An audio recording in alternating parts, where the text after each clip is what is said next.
أما بعد فأعوذ بالله من الشيطان الرجيم بسم الله الرحمن الرحيم ولنبلونكم بشيء من الخوف والجوع ونقص من الأموال والأنفس والثمرات وبشر الصابرين الذين إذا أصابتهم مصيبة قالوا إنا لله وإنا إليه راجعون.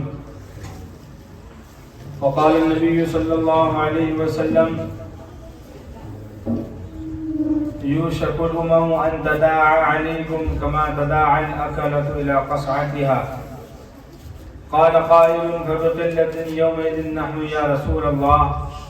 قال لا بل أنتم كثير ولكنكم غثاء كغثاء السيل ولا ينزعن الله من صدور عدوكم المهابة منكم ولا يقذفن الله في قلوبكم الوهن. قالوا وما الوهن يا رسول الله؟ قال حب الدنيا وكراهية الموت أو كما قال النبي صلی اللہ علیہ وسلم. تم نے چاہا ہی نہیں حالات بدل سکتے تھے، تم نے چاہا ہی نہیں حالات بدل سکتے تھے، میرے آنسو تیری آنکھ سے نکل سکتے تھے، تم تو ٹھہرے ہی رہے جھیل کے پانی کی طرح، دریا جو بنتے تو بہت دور نکل سکتے تھے. سامعین حضرات، معزز اور محترم علماء کرام، پردہ نشین خواتین، ہماری مائیں اور بہنیں اور پیارے عزیز بھائیوں، السلام علیکم ورحمۃ اللہ وبرکاتہ. بھائی سلام کا جواب دینا واجب ہے. ہم لوگ جواب نہیں دیتے، خس خس کرنے سے سلام کا جواب نہ دو نا.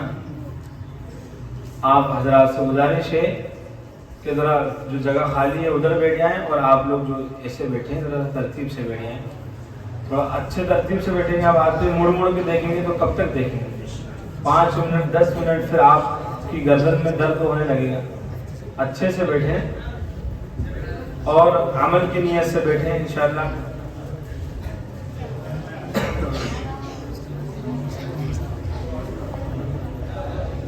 معزز سامعین حضرات، اللہ تعالیٰ کا فضل اور اس کا احسان ہے کہ آج آپ سب سارے گاؤں والے، مرد اور خواتین، بچے اور بوڑھے اور جوان اور علماء کرام سبھی آج کے اس جلسے میں شریک ہیں. یہ سب مکتب کی بنیاد پر اور قرآن پاک کی نسبت کی بنیاد پر ہو رہا ہے.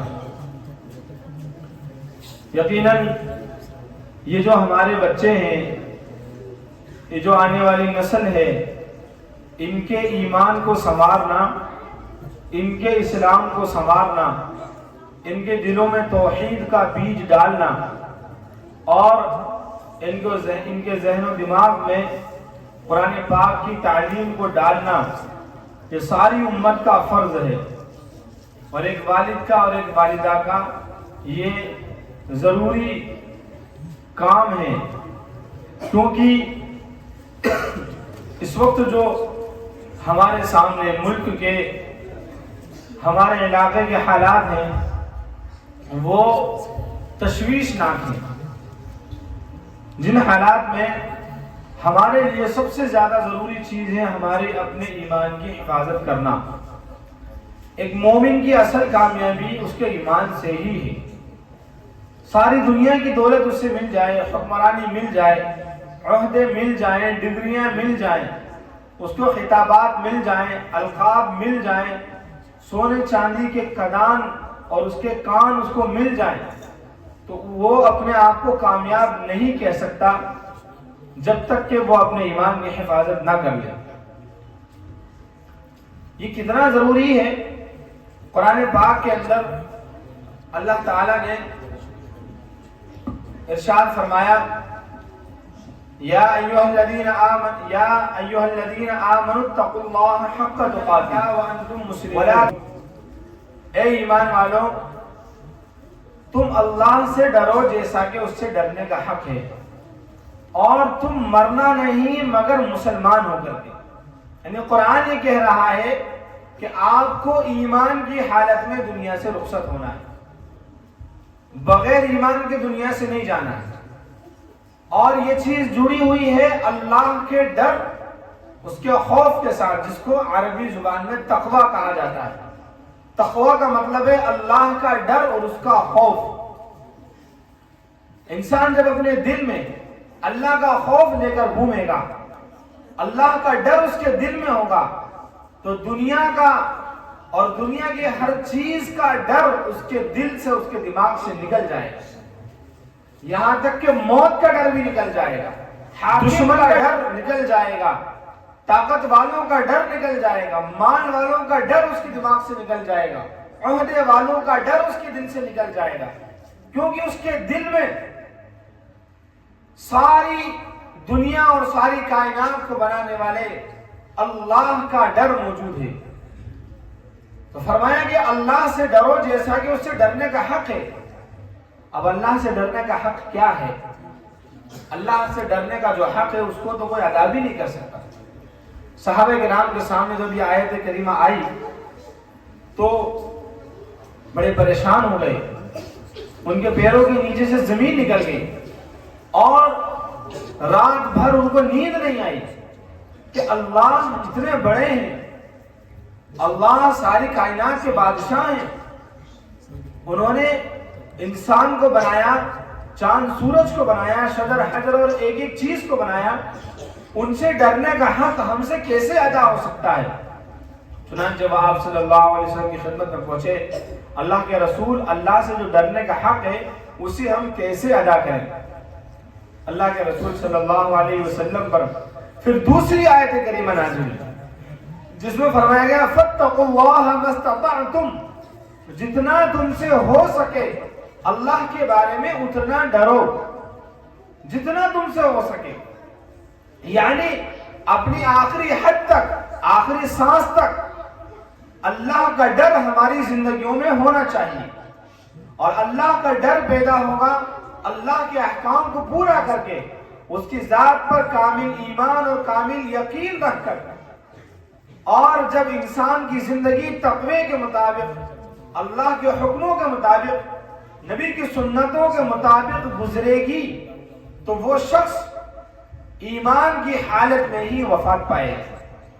کیونکہ موت کا آنا متعین ہے اور ہر انسان کی موت کا وقت طے ہے, لیکن کسی کو یہ اندازہ بھی نہیں ہو سکتا کہ میری موت کب آئے. اس لیے 24 گھنٹے اس کو ایمان کی حالت میں اللہ کے ڈر اور اس کے خوف کے ساتھ اور تقوی کے ساتھ گزارنا ہوں گے, تاکہ جب بھی اس کی موت آئے تو اس کی موت ایمان کی حالت میں آئے. اللہ تعالیٰ نے یہ حکم دیا. اس سلسلے میں ہمیں اپنی اولاد کی, اپنے بچوں کی, گھر کے ماتحت لوگوں کی, مستورات کی, اپنی بہنوں کی اور بیٹیوں کی تربیت کرنا اس طور پر کہ ان کے دلوں میں کامل ایمان پیدا ہو جائے, کامل یقین پیدا ہو جائے. یہ ہمیں سمجھ میں آتا ہے سیدنا حضرت یعقوب علیہ السلام کے واقعے سے. یعقوب علیہ السلام اللہ کے پیغمبر ہیں, ان کے بیٹے اللہ کے پیغمبر, وہ بھی سیدنا حضرت یوسف علیہ السلام. یعقوب علیہ السلام کے والد اسحاق علیہ السلام وہ بھی اللہ کے نبی ہیں, ان کے والد وہ بھی اللہ کے نبی ہیں, اور یعقوب علیہ السلام کے والد کے بھائی اسماعیل علیہ السلام وہ بھی اللہ کے نبی ہیں, اور ان کے دادا سیدنا ابراہیم خلیل اللہ یہ بھی اللہ کے نبی ہیں. اور قرآن پاک میں ان کا بار بار ذکر آیا, یہاں تک کہ اللہ تعالیٰ نے حضرت ابراہیم علیہ السلام کے نام سے پوری سورت قرآن پاک کے اندر نازل فرمائی.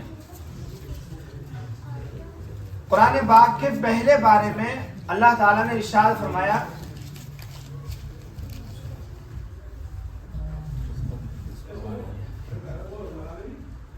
ام کنتم شہداء اذ حضر یعقوب الموت اذ قال لبنيه ما تعبدون من بعدی قالوا نعبد الہک و الہ آبائک ابراہیم و اسماعیل و اسحاق الہ واحدا ونحن له مسلمون.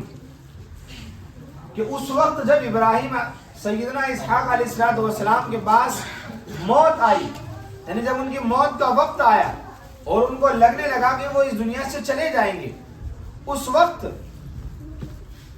قرآن کہتا ہے کہ تم لوگ موجود نہیں تھے، لیکن اسحاق علیہ السلام کی حالت یہ تھی کہ انہوں نے اپنے بیٹوں کو جمع فرمایا، اپنی اولاد کو جمع کیا اور ان سے یہ پوچھا کہ ایک بات مجھے بتلاؤ، جب میں اس دنیا سے چلا جاؤں گا، میری موت واقع ہو جائے گی، تو اس کے بعد تم لوگ کس کی عبادت کرو گے؟ یہ ایک نبی کی نظر ہے کہ اپنے آخری وقت کے اندر انہوں نے اولاد سے، جائیداد کے بارے میں، پراپرٹی کے بارے میں، یہاں تک کہ محبت کے ساتھ رہنے کے بارے میں کسی چیز کے بارے میں بات نہیں کی، صرف ایک چیز کے بارے میں بات کی کہ تم لوگ کس کی عبادت کرو گے. یعنی آخر وقت میں اپنے اولاد کے ایمان کی حفاظت کی فکر ان کو ہے، جبکہ وہ نبی ہیں، ان کی اولاد بھی نبی ہے، ان کے والد بھی نبی ہیں اور ان کے دادا بھی نبی ہیں اور ان کے خاندان میں اور بھی نبی موجود ہیں. اس کے باوجود وہ اپنے بیٹوں سے سوال کر رہے ہیں. اذ قال لبنیہ، جبکہ انہوں نے اپنے بیٹوں سے کہا ما تعبدون من بعدی، کہ تم کس کی عبادت کرو گے. آج یہ فکر ہمارے اندر ہونا چاہیے. کھانے سے زیادہ، پہننے اوڑھنے سے زیادہ اور گھر مکان سے زیادہ، شادی بیاہ سے زیادہ ہمیں اپنے اولاد کے ایمان کی فکر کرنا چاہیے. ہم دنیا سے چلے گئے اور جانا ہے ہر انسان کو، لیکن اس کے ایمان کا کیا حال ہوگا؟ وہ آپ کے جانے کے بعد مسلمان بھی رہیں گے یا نہیں رہیں گے، اور ان کا کیا حشر ہونا ہے، اس کی فکر کون کرے گا؟ اسی کے لیے یہ مکاتب کا نظام ہے.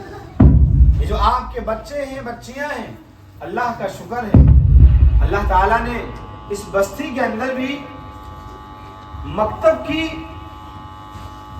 بنیاد ڈالی. مسجد کے اندر، مساجد میں مکاتب کا نظام ہے اور اسی کی وجہ سے آج ان بچوں کی چہل پہل ہے. تو آپ سبھی حضرات، خاص طور سے یہ بچے اور ان کے استاد، بڑی مبارکبادی کے قابل ہیں کہ ان بچوں کے سینوں میں قرآن پاک کو محفوظ کرایا جا رہا ہے، اسلامی تعلیمات کا بیج ڈالا جا رہا ہے. تو آج کے دور میں، اس پرفتن وقت میں، اگر ہمیں زندگی گزارنا ہے، باعث زندگی گزارنا ہے اور ہمارا دین بھی سمر جائے اور ہماری دنیا بھی سمر جائے، آخرت بھی سمر جائے، تو اس کے لیے سب سے زیادہ ضروری چیز ہے کہ ہم اپنے ایمان کی حفاظت کریں اور اپنی نسل کے ایمان کی حفاظت کریں. دیکھیے اللہ تعالیٰ نے قرآن پاک کے اندر ایک جگہ ارشاد فرمایا من عمل صالحا من ذکر او انثى وهو مؤمن فلنحيينه حیاتا طیبہ، کہ تم میں سے جو شخص ایمان لے کر آیا، چاہے وہ مرد ہو چاہے وہ عورت ہو، اور وہ ایمان والا ہے اور نیک اعمال کرتا ہے، تو فرمایا ہم اس کو بہترین پاکیزہ زندگی عطا فرمائیں گے دنیا کے اندر. فَلَنُحْيِيَنَّهُ حَيَاةً طَيِّبَةً، اور آخرت میں اس کے ایمان اور اس کے اعمال کا بہترین بدلہ اس کو دیا جائے گا. قرآن پاک کی اس آیت میں اللہ تعالیٰ نے مرد اور عورت دونوں کو ساتھ بیان کیا. ایمان کا جتنا مکلف مرد کو بنایا اتنا ہی عورت کو بنایا. شریعت کے احکام پر عمل کرنے کا جتنا حکم مرد کو ہے اتنا ہی عورت کو ہے. مرد اور عورت کی قبر میں کوئی فرق نہیں، مرد اور عورت کے ایمان میں کوئی فرق نہیں، عبادت میں کوئی فرق نہیں. اس لیے ہمیں یہ سمجھ لینا چاہیے، ہماری پردہ نشین خواتین، مائیں اور بہنیں بھی یہاں موجود ہیں، کہ ہم یہ ہرگز نہ سمجھیں کہ دین کا کام اللہ کے حکموں پر عمل کرنا اور اللہ کو راضی کرنا، اللہ کا ولی بننا، قرآن کا حافظ بننا، دین کا داعی بننا، یہ سب مردوں کا کام ہے۔ نہیں، مرد اور عورت دونوں کو دیندار بننا ہوگا، تب ہمارے گھر میں دینداری آئے گی۔ مرد باہر دیندار رہے اور عورت گھر کے اندر دیندار رہے، اور عورت کی دینداری یہ ہمارے لیے اتنا ہی ضروری ہے جتنا مرد کی دینداری، بلکہ مرد کی دینداری سے زیادہ ضروری ہے عورت کی دینداری۔ آج ہم نے خواتین کو یوں سمجھ لیا کہ ان کو دین کی کیا ضرورت ہے، یہ تو گھر میں رہتی ہیں، یہ تو گھر میں رہتی ہیں، ان کو کہیں آنا نہ جانا ہے۔ کیوں بھائی، خواتین پر نماز فرض نہیں کیا؟ خواتین کے لیے قرآن نہیں پڑھنا ہے کیا؟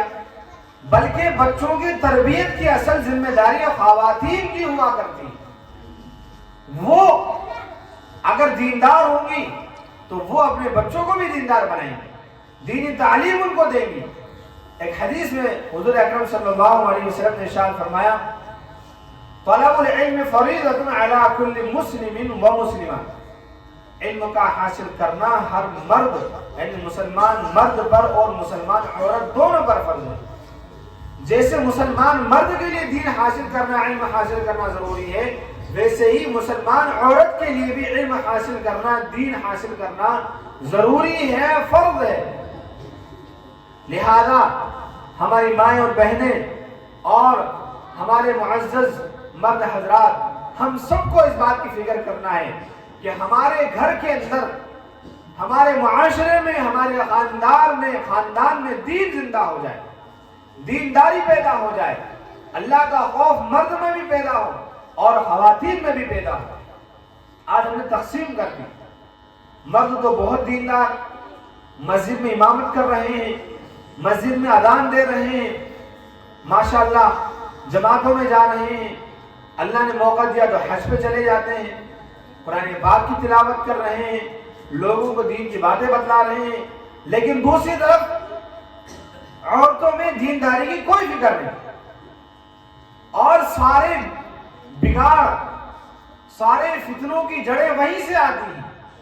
اگر عورت دیندار ہوگی تو پورا گھر دیندار ہوگا، عورت پڑھی لکھی ہوگی تو پورے گھر کو پڑھائے گی، اور اگر عورت کے اندر دینداری نہیں ہے تو گھر کے اندر دینداری آنا بہت مشکل ہے۔ یہ جو بے پردگی کا رونا ہم روتے ہیں، یہ جو بے حیائی ہے، اور بے حیائی کا ایک سیلاب ہے، جگہ جگہ شادی بیاہ میں، رشتہ داریوں میں، منگنیوں میں، برتھ ڈے میں اور دیگر پروگراموں کے اندر شرم و حیا کا جنازہ نکالا جاتا ہے۔ خواتین سمجھتی ہیں کہ اللہ کے حکموں کا ہم پر کوئی ذمہ داری ہی نہیں ہے، پردے سے غافل ہیں، دینداری سے غافل ہیں، شادی آ جائے تو کئی دنوں کی نمازیں غائب ہو جاتی ہیں۔ جس گھر میں شادی ہو وہاں سے پردے کا حکم ختم ہو جاتا ہے، وہاں سے نمازوں کا حکم گویا کہ ختم ہو جاتا ہے، اور اس طریقے سے اللہ کے حکموں کی دھجیاں اڑائی جاتی ہیں کہ الامان الحفیظ، یعنی کسی کو بھی نہ پردے کا خیال رہتا ہے نہ حیا کا خیال رہتا ہے۔ اور آج اس سے زیادہ بڑھ کر ہم نے خواتین کو بازار کی زینت بنایا، جبکہ خواتین کے لیے یہ حکم دیا گیا وَقَرْنَ فِي بُيُوتِكُنَّ وَلَا تَبَرَّجْنَ تَبَرُّجَ الْجَاهِلِيَّةِ الْأُولَى وَأَقِمْنَ الصَّلَاةَ وَآتِينَ الزَّكَاةَ وَأَطِعْنَ اللَّهَ وَرَسُولَهُ۔ فرمایا کہ تم اپنے گھروں کو لازم پکڑو۔ 22ویں پارے کی آیت ہے وَقَرْنَ فِي بُيُوتِكُنَّ، اپنے گھروں کو لازم پکڑو، یعنی گھروں کے اندر ہی رہو، باہر نہ نکلو، اور زمانے جاہلیت کی طرح سے زیب و زینت بنا سنگار کو بازار میں دوسرے مردوں کے سامنے ظاہر نہ کرو۔ وَلَا تَبَرَّجْنَ تَبَرُّجَ الْجَاهِلِيَّةِ الْأُولَى، نماز کو قائم کرو۔ اس آیت سے پتہ چلتا ہے کہ خواتین کا اصل مقام گھر ہے، وہ اپنے گھر میں رہیں، ضرورت کے مطابق باہر نکل سکتی ہیں، لیکن اصل ان کے لیے گھر کے اندر رہنا ہے۔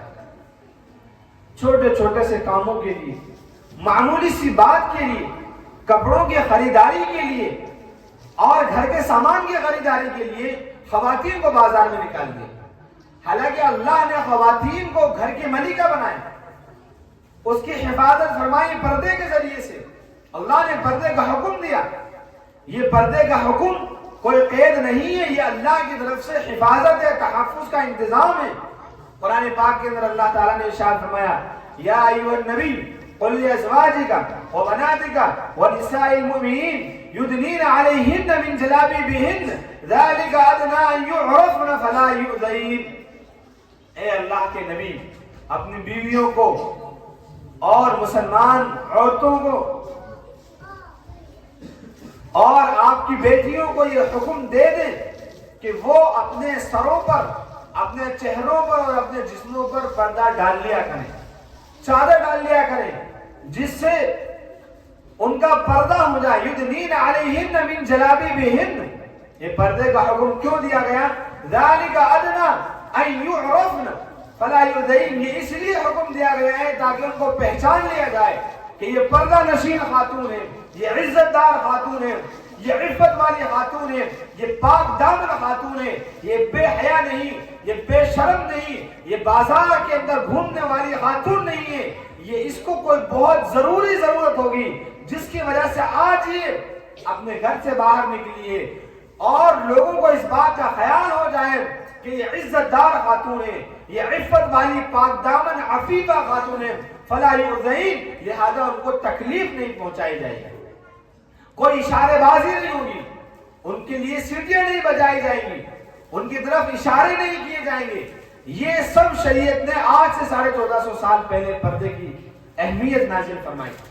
آج ہمارے معاشرے میں ایسا لگتا ہے کہ پردے نام بھی کوئی چیز ہی نہیں. ہم نے کس چیز کو پردہ سمجھ لیا؟ پردے کے اندر بھی فیشن آ گیا، برقعوں کے اندر فیشن آ گیا. وہ برقع جو پردے کے لیے تھا وہ برقع ہی زینت کا سبب بن گیا. جس پردے سے ہم نے بے حیائی کو ختم کرنا تھا وہ پردہ خود بے حیائی کا سبب بن گیا.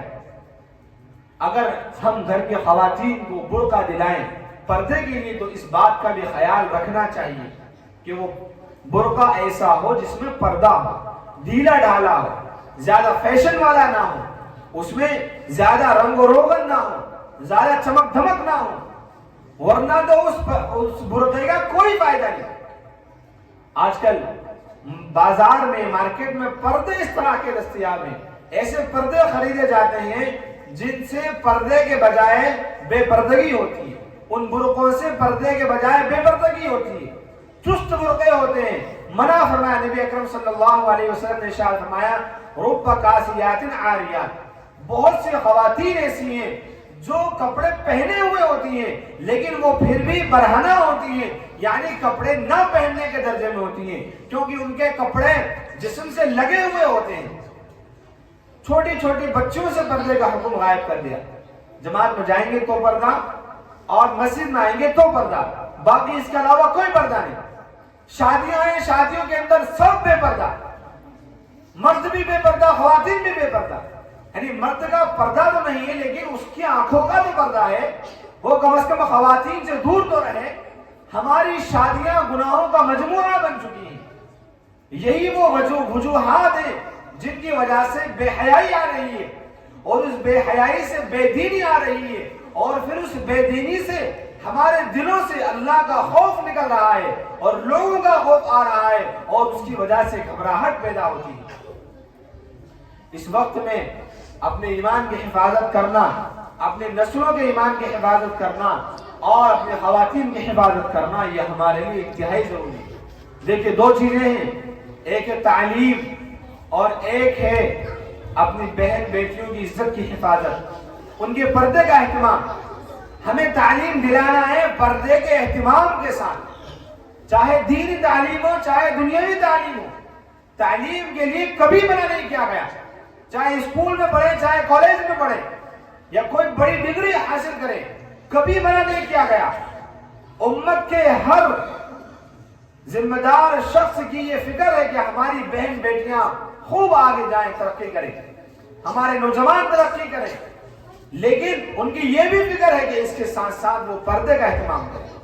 اگر پردے کا اہتمام نہیں ہے اور ہماری بہن بیٹیاں تعلیم کے نام پر بے پردہ ہو جائیں، وہ بے حیا ہو جائیں، وہ دین سے بیزار ہو جائیں، دین سے غافل ہو جائیں، اور وہ اسکول کے نام پر، کالج کے نام پر، تعلیم کے نام پر پورے معاشرے کی بے عزتی کا سبب بن جائے، یہاں تک کہ دین سے پھرنے کا سبب بن جائے، بے دینی کا سبب بن جائے، اور یہاں تک کہ اپنے دین کو چھوڑ کر کافروں کا دین اختیار کر لیں، اللہ کی توحید کو چھوڑ کر شرک اختیار کر لیں، اللہ کی ربوبیت کا انکار کر دیں اور کافر اور مشرک بن جائیں، تو پھر ایسی تعلیم کی ہمیں ضرورت نہیں۔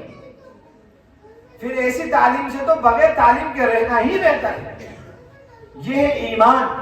جب کسی بچی کے دل میں ایمان ہوگا، کسی بہن کے دل میں ایمان ہوگا، تو وہ چاہے اسکول میں ہوگی یا کالج میں ہوگی، وہ چاہے کسی اسپتال میں ہوگی یا کسی آفس میں ہوگی، وہ اپنی عزت کی حفاظت خود کرے گی، وہ اپنے پردے کا اہتمام خود کرے گی۔ آج ہم نے بہن بیٹیوں کو فیشن کے نام پر بے پردہ کر دیا، ان کی حیا کو ختم کر دیا، ان کی عفت کو سارے بازار نیلام کر دیا، ان کو بازاروں میں نکال دیا۔ یہ تو یورپ کا کلچر ہے، مغرب کی تہذیب ہے کہ وہ خاتون جس کو اللہ کے رسول صلی اللہ علیہ وسلم کے لائے ہوئے دین کی وجہ سے عزت ملی تھی، ورنہ آپ دیکھیں اس دنیا کے اندر ہمارے آقا جناب محمد رسول اللہ صلی اللہ علیہ وسلم کے تشریف لانے سے پہلے عورتوں کا کیا حال تھا۔ کوئی عزت نہیں تھی، ان کو انسان ہی نہیں سمجھا جاتا تھا، ان کو سامان میں تقسیم کر دیا جاتا تھا، یہاں تک کہ عورتوں کو گروے رکھا جاتا تھا۔ بخاری شریف میں محمد بن مسلمہ کا ایک واقعہ ہے، جس سے جو کعب بن اشرف سے کچھ سامان لینے گئے اور کوئی چیز گروے رکھنے کی بات آئی تھی، تو اس نے کہا تھا کہ تم اپنی عورتوں کو گروے رکھ دو، تو انہوں نے منع کیا تھا کہ ہم اپنی عورتوں کو گروے نہیں رکھ سکتے، جس سے یہ بات پتہ چلتی کہ اس دور میں عورتوں کو گروے رکھنے کا رواج تھا۔ عورتوں کو وراثت میں تقسیم کر دیا جاتا تھا، جیسے زمین تقسیم ہوتی ہے، گھر مکان تقسیم ہوتا ہے، مال تقسیم ہوتا ہے، ایسے بہن بیٹیوں کو عورتوں کو تقسیم کر دیا جاتا تھا۔ لڑکی کی پیدائش ان کے لیے بے عزتی کا سبب ہوا کرتی تھی۔ ایسے ماحول میں اللہ کے رسول صلی اللہ علیہ وسلم جب دنیا میں تشریف لائے تو آپ نے عورتوں کو بلند مقام دلایا، عزت دلائی، پردے کا حکم دیا، اور کہا کہ عورت اگر ماں ہے تو اس کے قدموں کے نیچے جنت ہے، اگر یہ بہن ہے تو بھائی کے ذمہ لازم ہے کہ اس کے خرچوں کو برداشت کرے اور اس کی تعلیم کا انتظام کرے، اس کے پردے کا انتظام کرے۔ عورت اگر بیٹی ہے تو اس کے باپ کے ذمہ یہ لازم کر دیا، اس کے کھانے پینے کا، اس کی پڑھائی کا، اس کی تعلیم کا، اس کے نکاح کا، یہ تمام اخراجات آپ کے ذمہ ہیں۔ وہ اگر بیوی ہے تو شوہر کو مکلف بنایا کہ آپ کے ذمہ اس کے اخراجات کو برداشت کرنا ہے۔ کہیں بھی عورت کو یہ حکم نہیں دیا گیا کہ وہ گھر سے باہر نکلے اور وہ کمائے اور کما کر لا کر کے پھر گھر کے اخراجات کو چلائے۔ اللہ نے یہ ذمہ داری مردوں کو دی، یہ مقام دیا۔ آج مغرب کی طرف سے، مغرب یعنی جو یورپی کلچر ہے اس کی طرف سے یہ بات پھیلائی گئی کہ عورتوں کو آزادی دی جائے۔ انہوں نے تصور دیا کہ یہ پردہ ایک قید ہے اور مسلم عورتوں کو ایک قیدی سے تعبیر کیا اور خوبصورت نعرے دیے کہ عورتوں کو آزادی دی جائے، ان کو باہر، ان کو بھی مارکیٹ دکھایا جائے، ان کو بھی بزنس کرنے کی اجازت دی جائے، ان کو بھی پڑھنے پڑھانے کی اجازت دی جائے، وہ بھی آگے آئیں۔ لیکن ان خوبصورت نعروں کے پیچھے ان کی جو نیت تھی وہ انتہائی گندی نیت تھی۔ مقصد یہ ہے کہ عورتوں کو بازار میں لا کر بازار کی زینت بنا دیا جائے، عورتوں کو کاؤنٹر پر بٹھایا گیا، ریسپشن پر بٹھایا گیا تاکہ اس کے ذریعے سے کاروبار کرایا جائے۔ حالانکہ اسلام نے عورت کو عزت دی، ضرورت کے مطابق گھر سے باہر نکلے، اور اس میں بھی حکم دیا اگر عورت کا سفر شرعی ہے، یاد رکھیے اگر عورت کا سفر شرعی ہے یعنی 77 کلومیٹر یا اس سے زیادہ لمبا سفر کرنا ہے تو اس کے ساتھ ایک محرم مرد کا ہونا ضروری ہے، واجب ہے، ورنہ اس کا یہ سفر گناہ کا ذریعہ ہو۔ اگر کوئی خاتون حج پر جاتی ہے تو ضروری ہے کہ اس کے لیے کوئی محرم مرد ساتھ میں ہو، ورنہ وہ کروڑوں کا مالک ہوگی تب بھی اس پر حج فرض نہیں ہوگا۔ اگر عمرے کا سفر کرنا چاہتی ہے، جماعت میں جانا چاہتی ہے، کوئی بھی سفر وہ کرنا چاہتی ہے، اس کے لیے ضروری ہے کہ اس کے ساتھ اس کا ایک محرم مرد ہو۔ یہ کیوں شرط لگائی شریعت نے؟ تاکہ ان کی حفاظت ہو سکے، تاکہ یہ بے حیائی سے بچ جائیں، تاکہ یہ بھیڑیوں کی نگاہوں سے بچ جائیں۔ اور آج ہماری ماؤں نے، بہنوں نے اس پردے کو بوجھ سمجھ لیا۔ میری مائیں اور بہنیں، یہ بوجھ نہیں ہے، اپنی چھوٹی چھوٹی بچیوں کو پردے کا اہتمام کرائیں۔ شادی بیاہ ہمارے لیے ضرور نہیں ہے، عزت ہمارے لیے ضروری ہے، اور تعلیم سے زیادہ ہمیں اپنے ایمان کی حفاظت کرنا ہے۔ لہذا یاد رکھیں، آج یہ جو ارتداد کا سیلاب آیا ہے، ارتداد کا مطلب دین سے پھرنے کا، جس میں ملک میں کئی بچیاں پڑھنے والی، کئی نہیں بلکہ کئی ہزار بچیاں، ہزاروں سے بھی زیادہ جو پڑھنے کے لیے نکلی تھی گھر سے، جب پیدا ہوئی تھی تو ان کے کان میں اذان دی گئی تھی، اقامت کہی گئی تھی، اور ان کا نام عائشہ، فاطمہ، زہرا، سمیہ کے نام پر رکھا گیا تھا۔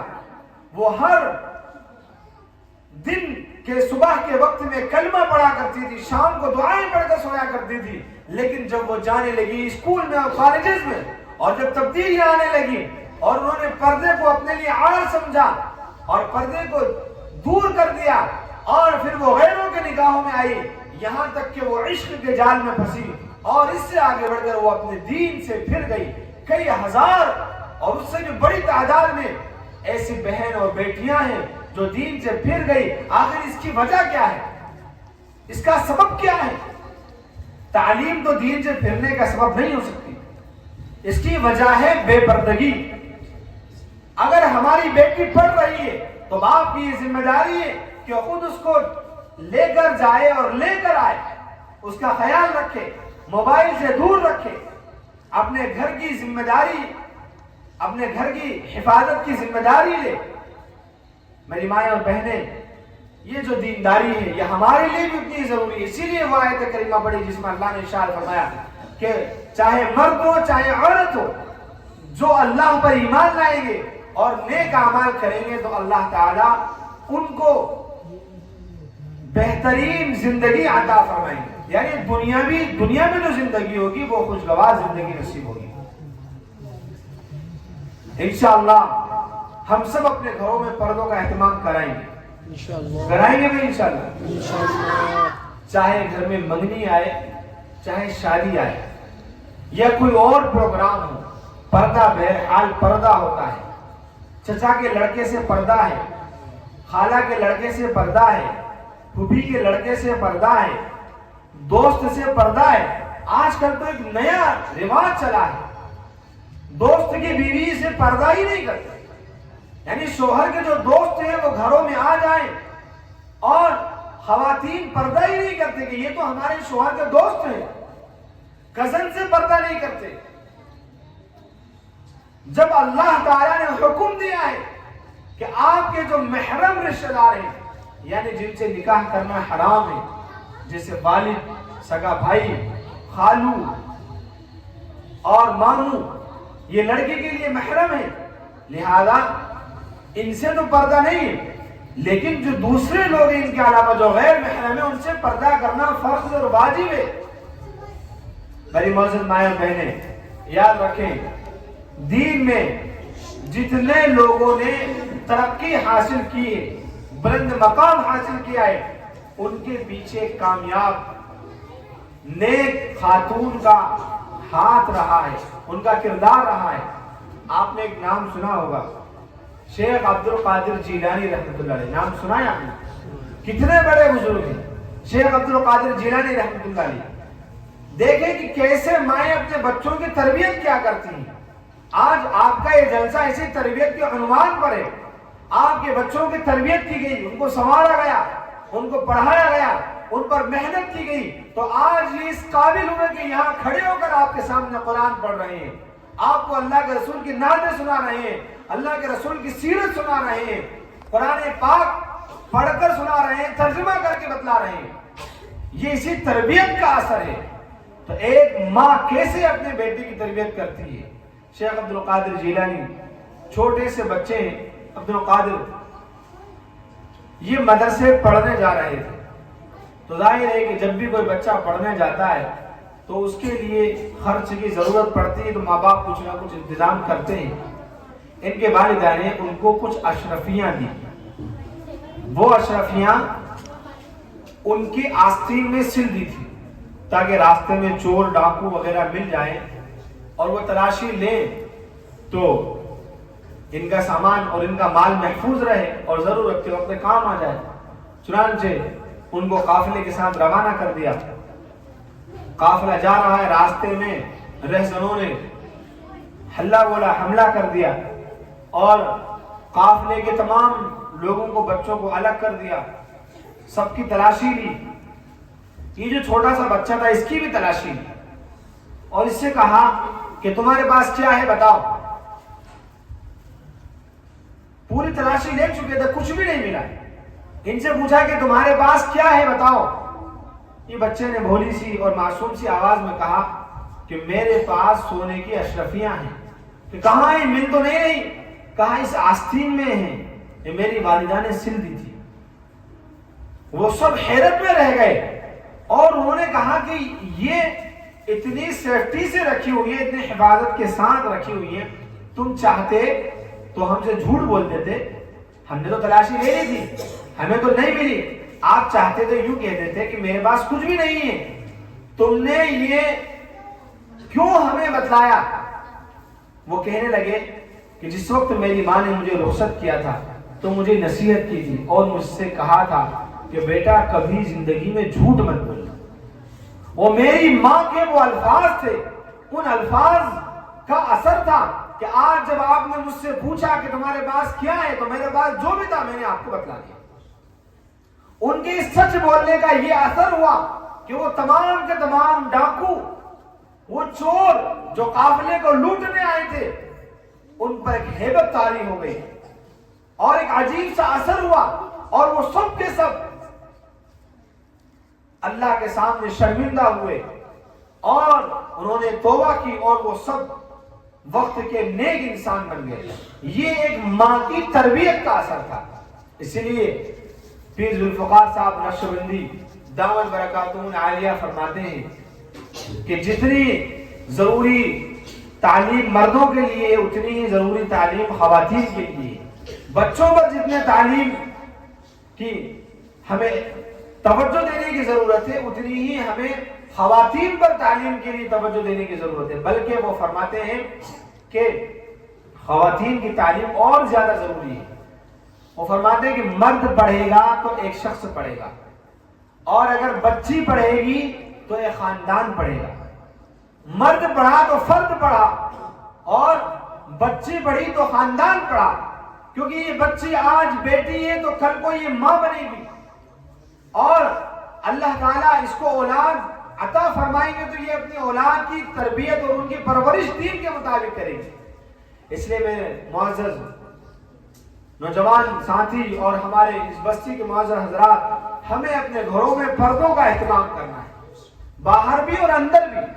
بغیر ضرورت کے خواتین کو باہر نکالنے کی ضرورت نہیں ہے۔ اور دوسری بات یہ ہے کہ آج کے اس دور میں ہمیں اپنے اور اپنے بچوں کے ایمان کی حفاظت اور اس کی فکر کرنا یہ ضروری ہے۔ دیکھیے آج کے دور میں حالات آتے ہیں، کبھی خوف کا ماحول ہوتا ہے، کبھی پیسے کا مسئلہ آ جاتا ہے، کبھی جو ہے ڈرایا جاتا ہے، دھمکایا جاتا ہے، بہت ساری چیزیں پیش آتی ہیں۔ تو یہ کوئی نئی بات نہیں ہے۔ قرآن پاک کے اندر اللہ تعالیٰ نے صاف لفظوں میں ارشاد فرمایا، اے ایمان والوں تم سب کو آزمایا جائے گا، اور یہ بھی فرمایا کہ تم سب ضرور آزمائے جاؤ گے، تمہارے مالوں کے ذریعے سے، تمہاری جان کے ذریعے سے اور تمہاری اولاد کے ذریعے سے تمہیں آزمایا جائے گا، اور اس آزمائش کے وقت میں تمہیں کھڑا اترنا ہے، ایمان پر قائم رہنا ہے، کسی سے ڈر کر یا کسی لالچ میں آ کر یا کسی کے خوف کی وجہ سے اپنے ایمان کا سودا نہیں کرنا ہے۔ قرآن پاک کی ایک آیت ہے 4 پارے میں اللہ تعالیٰ نے ارشاد فرمایا، الذین قال لهم الناس ان الناس قد جمعوا لكم فاخشوهم فزادهم ایمانا وقالوا حسبنا اللہ ونعم الوکیل۔ صحابہ کرام ایک غزوے سے لوٹے، غزوہ احد سے، اور ان میں سے اکثر ڈھال تھے، ان کے جسموں پر زخم لگے ہوئے تھے، کسی کے ہاتھ کٹا ہوا، کسی کے پیر میں زخم لگا، کسی کی پیٹھ میں زخم لگا، اور بھوکے پیاسے بری حالت تھی۔ اس وقت شیطان نے کسی نے آ کر ان کو خبر دی اور ڈرایا کہ خبردار، ہوشیار، بہت بڑا لشکر تمہارے لیے جمع ہو رہا ہے اور وہ تم پر حملہ کرے گا اور تمہیں بالکل ختم کر دے گا۔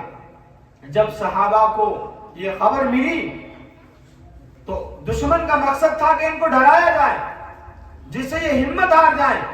اس وقت صحابہ نے یہ جواب دیا، الذین قال لهم الناس ان الناس قد جمعوا لكم، جب لوگوں نے کہا کہ تمہارے لیے لشکر جمع ہو رہا ہے تو فزادهم ایمانا، تو ان کے دل کی حالت یہ تھی کہ ان کا ایمان اور بڑھ گیا، وہ ڈرنے کے بجائے اور ہمت والے ہو گئے، اور انہوں نے اپنی زبان سے کہا وقالوا حسبنا اللہ ونعم الوکیل، ہمارے لیے اللہ کافی ہے اور وہی بہترین کارساز ہے۔ تو ان حالات کے اندر خوف کھانے کی ضرورت نہیں ہے، یہ حالات آتے ہیں اور جاتے ہیں، ایمان والا اپنی جگہ پر قائم رہتا ہے۔ 1450 سال گزر گئے، نبی پاک صلی اللہ علیہ وسلم کو ڈرایا بھی گیا، لالچ دیا گیا، دھمکایا گیا، اور بہت سی رکاوٹیں پیدا کی گئی، لیکن آپ صلی اللہ علیہ وسلم جمے رہے۔ وہی آج کے دور میں ہمیں جمنا ہے، اپنے ذہن و دماغ میں، دلوں میں جو خوف پیدا ہو گیا، اس خوف کو نکالنا ہے۔ ایک حدیث ہے، حضور اکرم صلی اللہ علیہ وسلم نے ارشاد فرمایا کہ ایک ایسا زمانہ آئے گا کہ دنیا کی تمام قومیں تم پر ٹوٹ پڑیں گی، جیسے کہ کھانے والے دسترخوان پر ٹوٹ پڑتے ہیں۔ تو کسی نے کہا یا رسول اللہ، اس روز یا اس دن یا ان حالات میں ہم لوگ کمزور ہو جائیں گے یا ہم بہت کم ہو جائیں گے؟ آپ صلی اللہ علیہ وسلم نے یہ بات اس وقت ارشاد فرمائی جب صحابہ بڑی مضبوط حالت میں تھے طاقت کے اعتبار سے۔ تو جب یہ بات آئی تو صحابہ نے پوچھا یا رسول اللہ، کیا ہم اس دن بہت کم ہو جائیں گے، ہماری تعداد کم ہوگی، اس وجہ سے دشمن ہم پر حملہ کرے گا اور دسترخوان کی طرح ہم پر ٹوٹ پڑے گا؟ حضور پاک صلی اللہ علیہ وسلم نے ارشاد فرمایا نہیں، لا بل انتم کثیر، تم تو بہت سارے ہوگے، ولکنکم غثاء کغثاء السیل، لیکن تم سمندر کے جھاگ کی طرح رہو گے، تمہاری کوئی حیثیت، کوئی حقیقت، کچھ بھی باقی نہیں رہے گا۔ کیوں؟ کیونکہ تمہارے دلوں کے اندر غیر کا خوف آ جائے گا، اللہ کا خوف نکل جائے گا۔ وَلَيَنزِعَنَّ اللَّهُ مِن صُدُورِ عَدُوِّكُمْ الْمَهَابَةَ مِنكُمْ، اس وقت اللہ تعالیٰ تمہارے دشمنوں کے دلوں سے تمہارا خوف اور تمہاری ہیبت کو نکال دیں گے اور تمہارے دلوں کے اندر وہن پیدا ہو جائے گا۔ صحابہ نے پوچھا یا رسول اللہ، یہ وہن کیا چیز ہے؟ نبی نے ارشاد فرمایا حب الدنیا و کراہیت الموت، دنیا کی محبت اور موت کی نفرت یہ تمہارے دلوں کے اندر پیدا ہو جائے گی۔ دنیا کی محبت ہمارے دلوں میں کتنے رچ بس گئی، اس دنیا کی لالچ کی وجہ سے، اس دنیا کی محبت کی وجہ سے ہم نے بھائی سے بے ایمانی کر لی، ہم بے ایمان ہو گئے، جھوٹ بولنے لگے، وعدہ خلافی کرنے لگے، تھوڑے سے لالچ کے چکر میں ہم نے اپنے ایمان کو بیچ دیا۔ یہ سب کیوں ہو رہا ہے؟ دنیا کے لالچ کی وجہ سے، دنیا کی محبت کی وجہ سے۔ اور نبی نے ارشاد فرمایا حب الدنیا، کہ دنیا کی جو محبت ہے رأس کل خطیہ، یہ ہر برائی کی جڑ ہے۔ ہر برائی جو پیدا ہوتی ہے وہ دنیا کی محبت کی وجہ سے۔ مال کمانا برا نہیں ہے، کام دھندے کرنا برا نہیں ہے، لیکن اس کی محبت دل میں پیدا کر لینا، اس سے دل لگا لینا، یہ برا ہے۔ اس لیے دنیا کی محبت کو دل سے نکالنا ہے۔ وہ کراہیت الموت، اور موت کی نفرت جو ہمارے دلوں میں آ گئی، اس کو نکالنا ہے۔ بھائی صحابہ کرام تو فرمایا کرتے تھے کہ موت سے ہم ایسی محبت کرتے ہیں جیسے تم لوگ شراب سے محبت کرتے ہو۔ جب دشمنوں کو یہ جواب دیا تو دشمن تھر تھر کانپنے لگا کہ ہماری وہ حالت نہیں ہے، اور موت تو ایک دن آنا ہے، وہ تو طے ہے۔ اذا جاء اجلهم لا يستأخرون ساعة ولا يستقدمون، موت کا ایک وقت طے ہے، جب اس کا وقت ہو جائے گا تو موت آ جائے گی۔ ایسا بھی نہیں ہے کہ وہ وقت سے پہلے موت آ جائے، اور ایسا بھی نہیں ہے کہ وقت ہو جائے اور موت نہ آئے، اور موت بہرحال آنا ہے۔ قرآن پاک کے اندر اللہ تعالیٰ نے ارشاد فرمایا کہ موت تم کو آ کر پکڑ لے گی، وَلَوْ كُنْتُمْ فِي بُرُوجٍ مُشَيَّدَةٍ، چاہے تم کتنے ہی زیادہ محفوظ اور مضبوط قلعوں کے اندر بند کیوں نہ ہو۔ اس لیے موت کا ڈر کیا ڈر، موت کا خوف کیا خوف؟ موت تو ایک ہی مرتبہ آنی ہے، بار بار موت نہیں آنی۔ اس لیے دلوں میں جو خوف ہے، اس خوف کو نکالو اور اللہ کا خوف پیدا کرو۔ جو اللہ کا بن جائے گا اللہ اس کے بن جائے گی۔ اور آج وہ تمام چیزوں سے ڈر رہا ہے، اور اللہ کا خوف اگر اس کے دل میں پیدا ہو گیا تو دنیا کی ہر چیز اس سے ڈرے گی، خوف کھائے گی۔ اس لیے معزز سامعین حضرات، ہمیں اپنے آپ کو سنوارنا ہے، اپنے اخلاق کو سنوارنا ہے۔ آج ہمارے اندر جھوٹ عام ہو گیا، غیبت عام ہو گئی، حسد کی بیماری ہر شخص میں پائی جا رہی ہے، مسجدیں خالی ہیں، مسجدوں کو نمازی نہیں مل رہے، حلال اور حرام کی تمیز ہمارے اندر نہیں رہی، کون حلال کما رہا ہے کون حرام کما رہا ہے، سود لے رہے ہیں رشوت دے رہے ہیں، کوئی فرق نہیں پڑتا۔ ایسا لگتا ہے کہ گویا کہ اللہ کا حکم ہم پر نازل ہی نہیں ہوا۔ ہماری زندگیاں اگر ان کو دیکھا جائے تو جو بے دین ہے، جو مسلمان نہیں ہے، ان کی زندگیوں میں اور ہماری زندگیوں میں کوئی فرق نظر نہیں آئے گا۔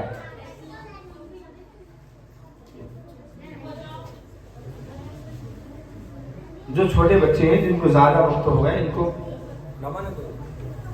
بچے زیادہ دیر تک تھوڑی بیٹھ سکتے، جو چھوٹے بچے ہیں نا ان کو روانہ کرو، تھوڑی بہت باتیں ہو رہی ہیں۔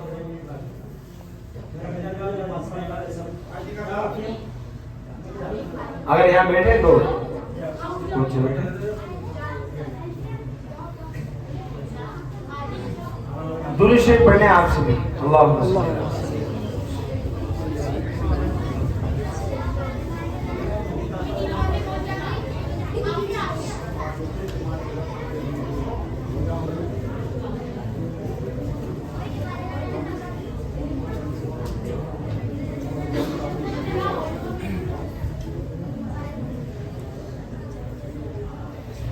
تو اس دور میں ہماری سب سے بڑی کمی اور سب سے بڑی بیماری ہے ہماری بے دینی۔ ہم کسی کو ذمہ دار نہیں ٹھہرا سکتے۔ آج آپ کسی سے پوچھیں، کسی بھی عقل مند کے پاس جائیں کہ آج کے حالات کیسے ہیں؟ حالات تو بہت خراب ہیں۔ فلسطین میں مسلمانوں پر ظلم ہو رہا ہے، شام میں ظلم ہو رہا ہے، ہندوستان میں ظلم ہو رہا ہے، جگہ جگہ پر ظلم ہو رہا ہے، خواتین کے ساتھ بے عزتی کا معاملہ کیا جا رہا ہے۔ یہ حالات اتنے خراب ہو گئے، مسلمانوں کے گھر محفوظ نہیں، مال محفوظ نہیں، عزتیں محفوظ نہیں، تعلیم گاہیں محفوظ نہیں، مسجدیں محفوظ نہیں، قبرستان محفوظ نہیں۔ تو یہ سب کیوں ہو رہا ہے؟ آپ کسی کو کھڑا کر کے پوچھیں تو کوئی بھی جواب دے گا کہ یہ سب امریکہ کی وجہ سے ہو رہا ہے، اسرائیل کی وجہ سے ہو رہا ہے، یہودیوں کی وجہ سے ہو رہا ہے، غیر مسلموں کی وجہ سے ہو رہا ہے، شیطان کی وجہ سے ہو رہا ہے۔ ارے یہی تو جواب ہے ہمارے پاس، اور کیا ہے؟ حقیقت یہ نہیں ہے میرے بھائی، حقیقت یہ ہے کہ یہ سب ہماری وجہ سے ہو رہا ہے۔ ہمیں اپنے آپ کو ذمہ دار ماننا پڑے گا، ہم خود اس کے ذمہ دار ہیں۔ ہمارے اندر بے دینی آئی، آج ہمارا بچہ جھوٹ بولنے لگا ہے، چھوٹے چھوٹے بچے گالیاں بک رہے ہیں، چھوٹے چھوٹے بچے بیڑیاں سگریٹ پی رہے ہیں۔ ہمارا یہ نوجوان جس سے مسجدوں کو مزین ہونا چاہیے تھا، جو مسجد کے گھونٹے ہونے چاہیے تھے، تہجد میں ان کے سردوں سے مسجدیں آباد ہونی چاہیے تھی، آج وہ نوجوان بیڑی سگریٹ میں لگا ہوا ہے۔ اس کی رات 1 بجے شروع ہوتی ہے اور اس کا دن 10 بجے نکلتا ہے۔ اس کا حال یہ ہے کہ اس کو نہ کمانے کی فکر ہے، نہ دین کی فکر ہے، نہ بوڑھے ماں باپ کی فکر ہے، نہ رشتہ داروں کی فکر ہے۔ وہ سمجھ رہا ہے میں جوان ہوں، اس کا مطلب میں فل انجوائے کروں گا، میں آزاد ہوں، میں جو چاہے وہ کروں۔ وہ اپنے آپ کو ذمہ دار نہیں مانتا، حالانکہ یہ جوانی جو ہے یہی اللہ کی عبادت کا اصل وقت ہوتا ہے۔ اللہ کے رسول صلی اللہ علیہ وسلم کی جوانی کتنی بیدار اور کتنی صاف تھی، اور آج ہماری جوانیوں کا کیا حال ہے؟ ہمارا وقت ضائع ہو رہا ہے، زندگیاں ضائع ہو رہی ہیں، ہمیں احساس تک نہیں ہے۔ میرے بھائی اپنے رویے کو بدلنا پڑے گا، اپنے آپ کو ذمہ دار ماننا پڑے گا۔ آج ہمارے اخلاق خراب ہو گئے، ہمیں دیکھ کر کوئی دین کو نہیں پہچان سکتا، ہمیں دیکھ کر لوگ دین کے قریب نہیں ہو سکتے بلکہ دین سے دور ہوں گے۔ 10 روپے کے لالچ میں ہم جھوٹ بولتے ہیں، ہمیں کوئی فرق نہیں پڑتا۔ 1000 2000 کے نفع کی وجہ سے ہم وعدہ خلافی کرتے، لوگوں کا لے لے تو دینے کا سوال ہی پیدا نہیں ہوتا۔ جو وعدہ کر لیا اس کو بھول گئے۔ ہم جس نبی کی امت میں پیدا ہوئے ان کا خیال رکھنا اور ان کے اخلاق کو اپنانا یہ ہمارے لیے ضروری ہے، اس کے بغیر ہماری زندگی نہیں ہے۔ اللہ کے رسول صلی اللہ علیہ وسلم کی امت میں پیدا ہوئے، اللہ کے رسول صلی اللہ علیہ وسلم نے فرمایا مسلمان اپنے وعدوں کے مطابق کام کیا کرتے ہیں، اپنے شرطوں کے مطابق۔ ایک بار جس بات کے بارے میں بول دیا اس کو پورا کرنا، زبان سے جھوٹ نہیں بولنا۔ فرمایا سچائی انسان کو نجات دلاتی ہے، جنت کے قریب کرتی ہے، اور جھوٹ بولنا انسان کو دین سے دور کر دیتا ہے، جنت سے دور کر دیتا ہے۔ میرے بھائی ہمیں اپنے ماحول کو سدھارنا ہے۔ یہ جو چھوٹے چھوٹے بچے مکتب میں سنتیں سیکھ رہے ہیں، دین سیکھ رہے ہیں، اس کو اپنے گھروں میں زندہ کرنا ہے، پیدا کرنا ہے، اپنے بہن بیٹیوں کے پردے کی حفاظت کرنا ہے۔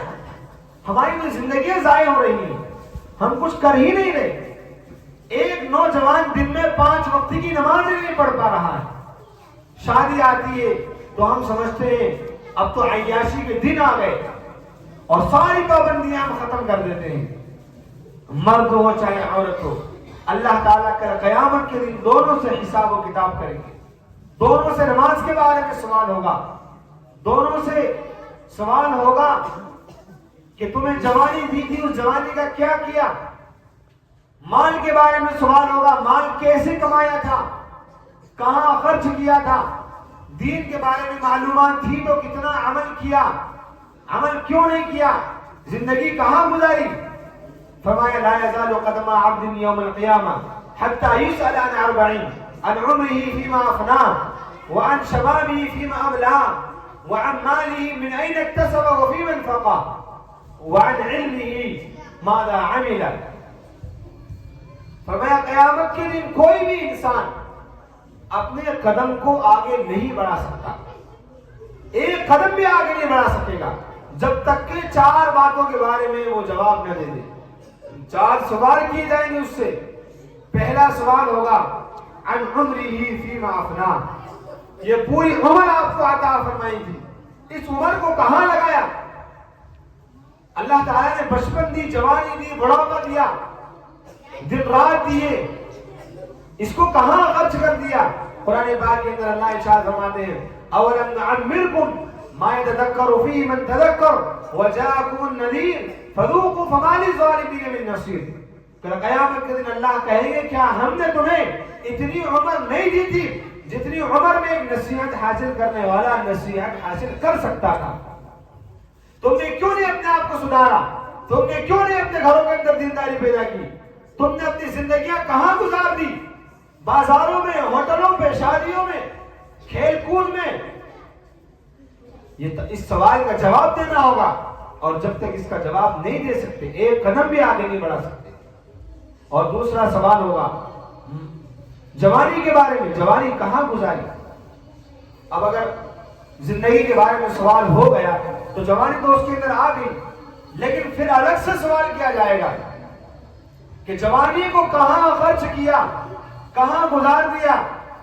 میرے نوجوان بھائی، نوجوان خواتین، یہ جوانی اصل اللہ کی عبادت کے لیے، یہ انجوائے کرنے کے لیے نہیں ہے، یہ اللہ کے حکموں کو پورا کرنے کے لیے۔ نوجوان اگر سدھر جائیں پورا معاشرہ سدھر جائے۔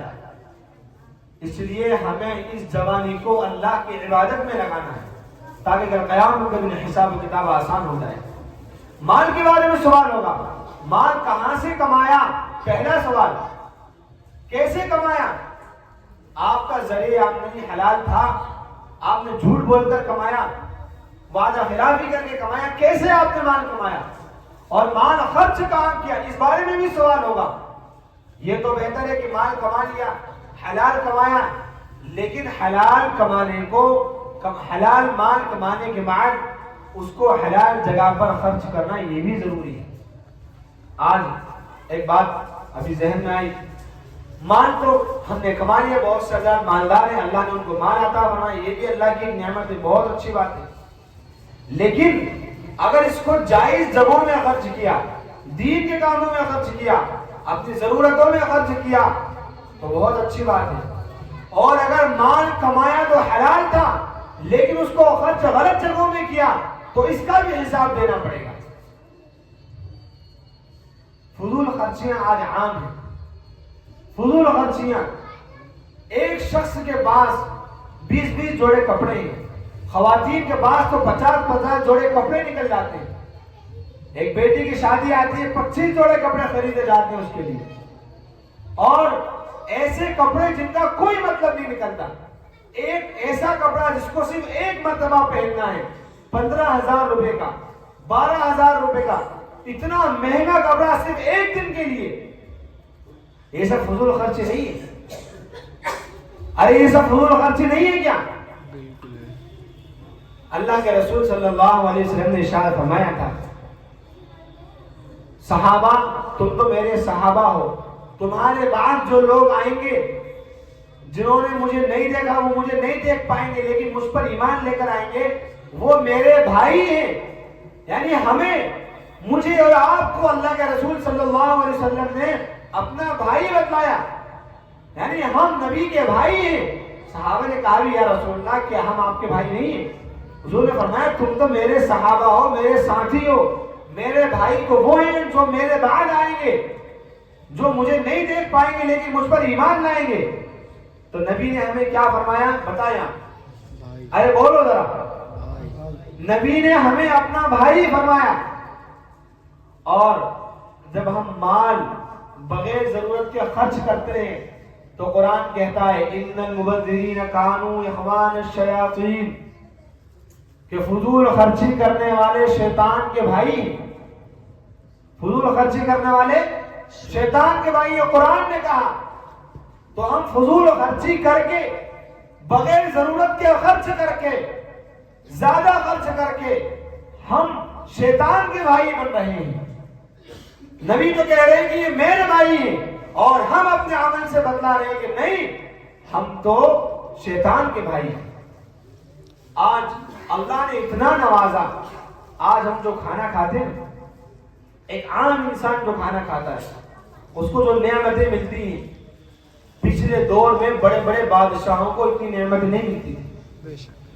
بڑے بڑے بادشاہوں کو، جو ایک عام انسان، غریب انسان کھا رہا ہے۔ شادی بیاہ میں جاتے ہیں، وہاں کئی طریقے کے کھانے ملتے ہیں، لیکن وہاں ہم رزق کی ناقدری کرتے ہیں، جتنا کھاتے ہیں اسے زیادہ پھینکتے ہیں، اللہ کی نعمتوں کی ناشکری کرتے ہیں۔ اللہ فرماتے ہیں اگر میری نعمتوں کی ناشکری کرو گے تو میرے عذاب پہنچ سکتے ہیں، نعمتوں کی قدردانی کیجیے۔ تو یہ جو فضول خرچی ہے مال کے اندر، کہ کمائیں تو حلال لیکن اس کو غلط جگہوں پر خرچ کر رہے ہیں۔ شادی بیاہ میں ضرورت کے مطابق خرچ کیا جائے، کیا ضرورت ہے ہمیں اپنی ناک اونچا کرنے کے لیے قرض لے کر خرچ کر رہے ہیں؟ چلو قرض تو قرض ہے، وہ بھی غلط ہے، منع فرمایا۔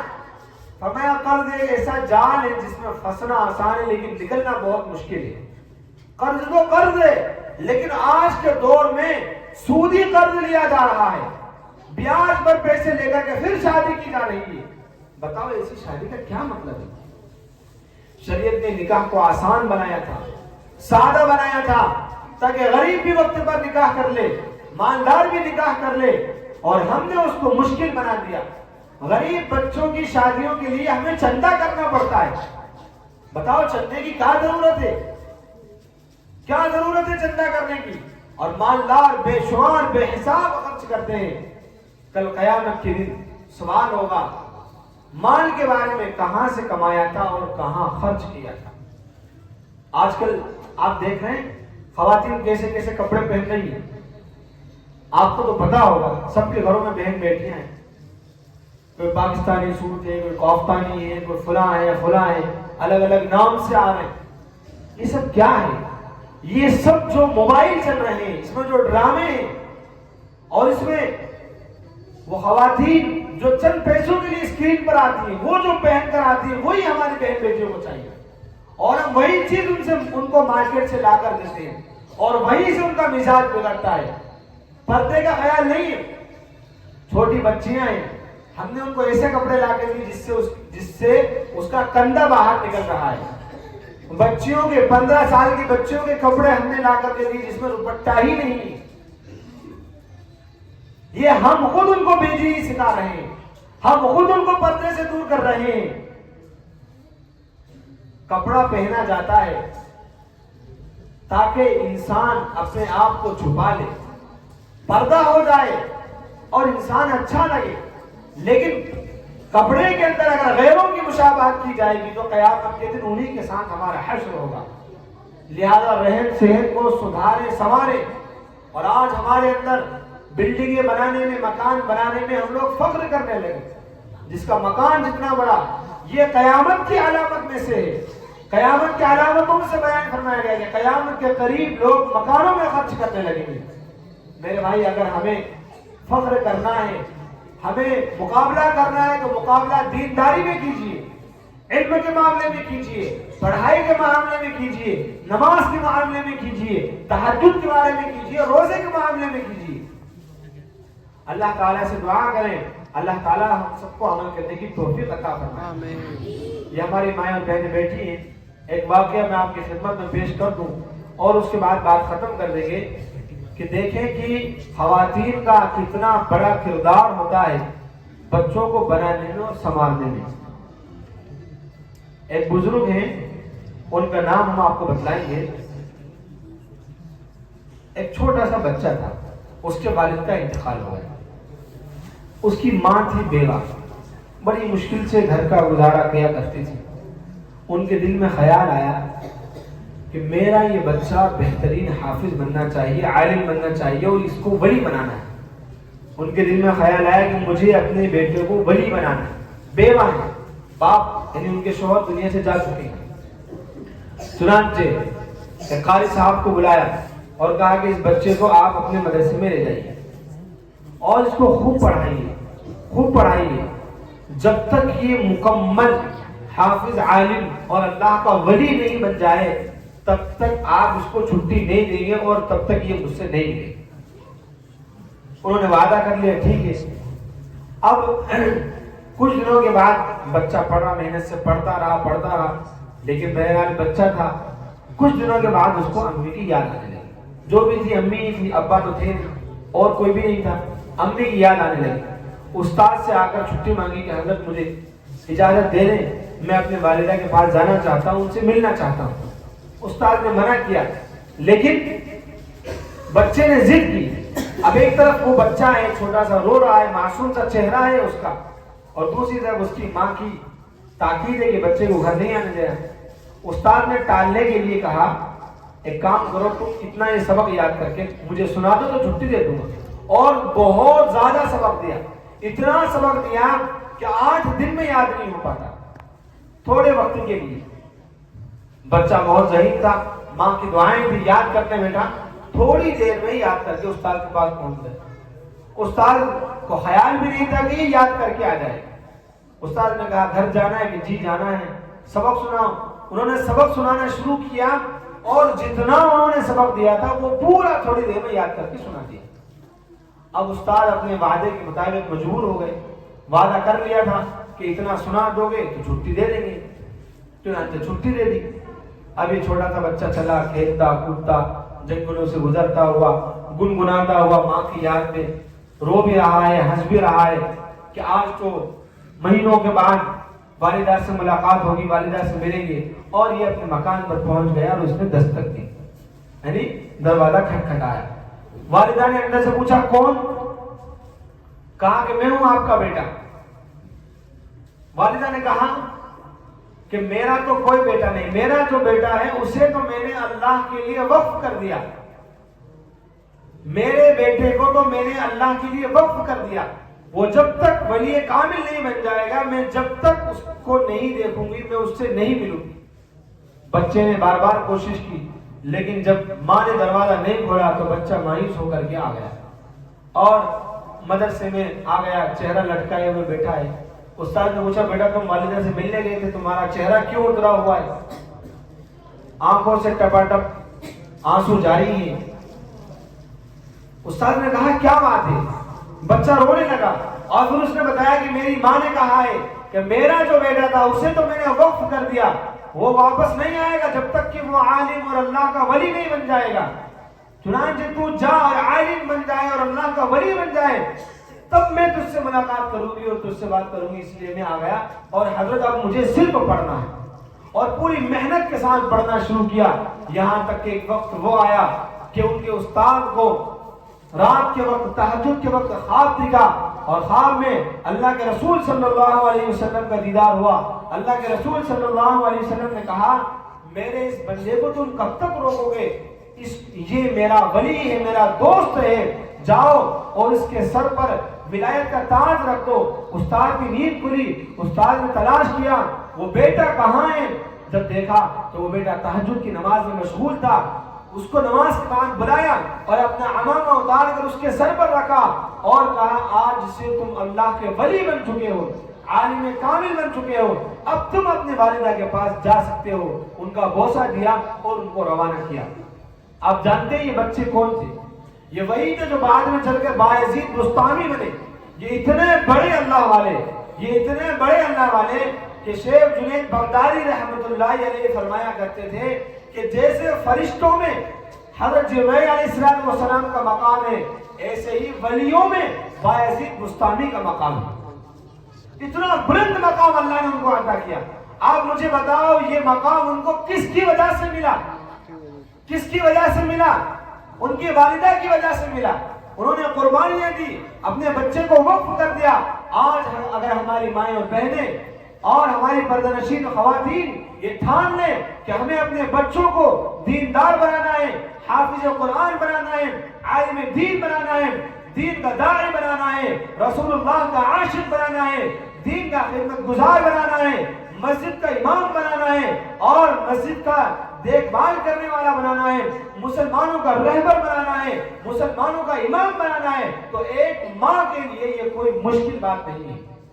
اس لیے ہماری ماں اور بہنیں عہد کریں کہ انشاءاللہ ہم اپنے بچوں کو کامل دیندار اور حافظ قرآن اور عالم دین بنائیں. قربانیاں دینا ہوں گے, قربانیاں دیں گے انشاءاللہ. اور آپ سبھی سے بھی گزارش ہے کہ اس سلسلے میں ان کا تعاون کریں. بچوں سے محبت تو کریں, لیکن ان کو لاڑ پیار میں بگاڑ نہ لیں.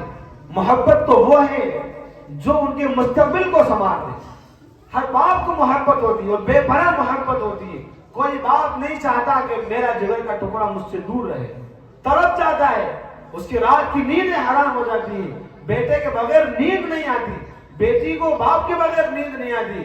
لیکن جو قربانی دیتے ہیں اور اپنے جگر کے ٹکڑے کو اپنے سے دور کرتے ہیں, ان کو پڑھاتے ہیں, اللہ والوں کے پاس چھوڑتے ہیں اور ان کو جب کامل کامیاب انسان بنا دیتے ہیں تو وہی ان کی عزت کا سبب بن جاتے ہیں. بعض ماں باپ ایسے بھی ہیں جو خود نہیں پڑھ پائے, ان پڑھ رہ گئے, جاہل رہ گئے, وہ محنت کرتے ہیں, مزدوری کرتے ہیں, کام کرتے ہیں, لیکن اپنی اولاد کو ان پڑھ نہیں رہنے دیتے. ان کے لیے قربانیاں دیتے ہیں, مشقتیں اٹھاتے ہیں, دن کے بجائے رات میں کام کرتے ہیں. پورے دن کام کیا, پوری رات کام کیا کہ میرے بچے کی تعلیم کا انتظام ہو جائے اور یہ کامیاب بن جائے.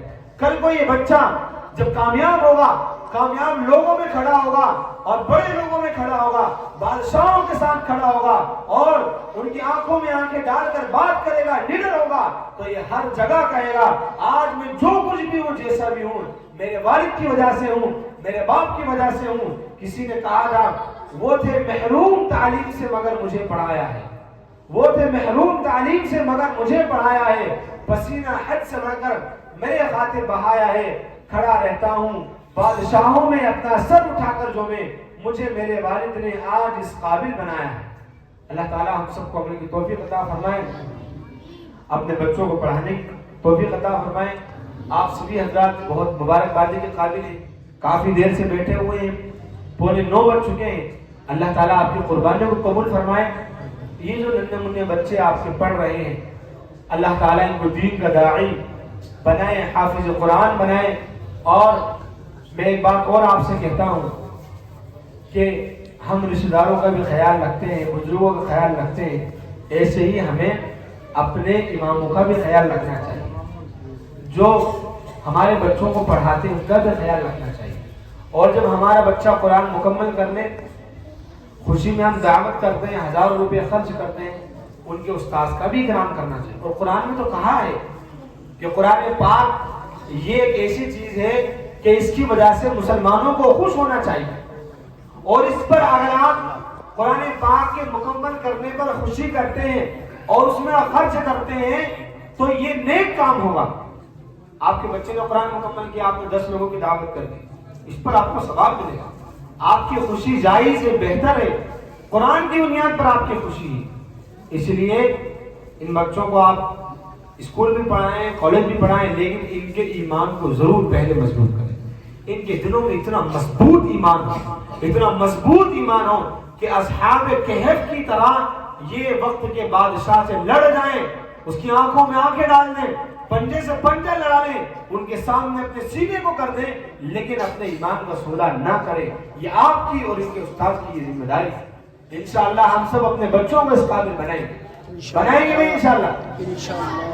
تو ارنے والے آپ سبھی حضرات بہت مبارکبادی کے قابل ہیں، ماشاءاللہ بچوں نے اچھا پروگرام پیش کیا اور کرتے ہی ہیں۔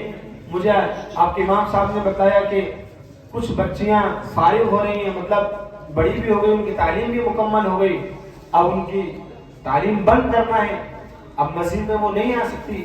دیکھیے یہ بھی ایک پردے کی وجہ سے، یہ کس وجہ سے یہ بچیاں بڑی ہو جاتی تو مسجد میں آنا بند کر دیتی، تو یہ تو مطلب نہیں کہ مسجد میں آنا بند کر دیا بازار میں جانا چالو کر، ایسا تو نہیں ہے نا بھئی۔ مسجد میں آنا اس لیے بند کیا ہے کہ اب یہ بڑی ہو گئی ہیں، اب ان کو پردے کا اہتمام کرنا ہے، مطلب گھر میں رہنا ہے، اس لیے اگر ان کا مسجد میں آنا بند تو بازار میں جانا بھی بند، اگر ان کا مسجد میں آنا بند تو شادیوں میں جانا بھی بند۔ اگر جانا ہی ہے تو پردے کے اہتمام کے ساتھ، کیسے؟ آج یہ پردے کی حالت میں موجود ہے، یہی پردہ ہونا چاہیے، ایک ایک چیز کا پردہ، تو انشاءاللہ عزت بھی ملے گی اور اللہ کی رضامندی بھی ملے گی۔ اللہ تعالیٰ ہم سب کو عمل کی توفیق عطا فرمائے، آمین۔ وآخر دعوانا الحمدللہ رب العالمین۔